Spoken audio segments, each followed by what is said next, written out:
As part of the Ministry of Agriculture's ongoing flood relief initiative, farmers along the Pomeroon River give their views on the government's efforts.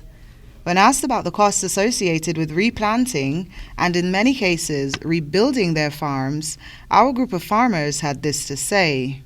That really can't go far because $100,000 cannot do very much in farming and in cultivating and like clearing the land. If you got to use spice now, you got to use men to clear the land.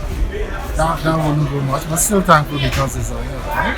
What would the cost be, would you estimate? Oh, that will be in the estimate of about, the lowest you can think about is $500,000. SAVITA LALL, another farmer from Jacklow in the Upper Pomeroon River, weighed up her losses and believes that the $100,000 cash grant will only go so far. Yeah, the losses we care like nearly 100, over 100, because the amount of things we care losses about. Yeah. You have to start hard to get it back. Okay. And the government will give you 100,000. Farmers continue to bemoan the costly and time-consuming processes they have to undertake following the recent flooding. Many of them stated that once the waters rescinded, they have to find laborers to cut and clear the land again, removing all debris before preparing the soil to replant their crops. In many cases where trees were destroyed, it would take years for them to reach the stage where they can be harvested again.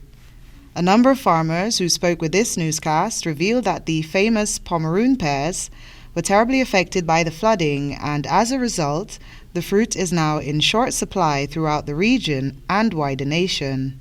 But Derek Ali, a farmer from the Lower Pomeroon area, opined that he does not believe the government truly understands the ongoing plight of the farmers, and stressed the high operational costs associated with farming. More than half your income has to go back into the farm. Okay. And I met with a lot of government officials and I told them straight up that they doesn't understand the plight of farmers. Mr. Ali, a former public servant, went on to underscore the importance of the region's contribution to food security in Guyana. He believes that better procedures such as crop insurance need to be put in place in order to help farmers offset some of the costs when they experience losses of this magnitude.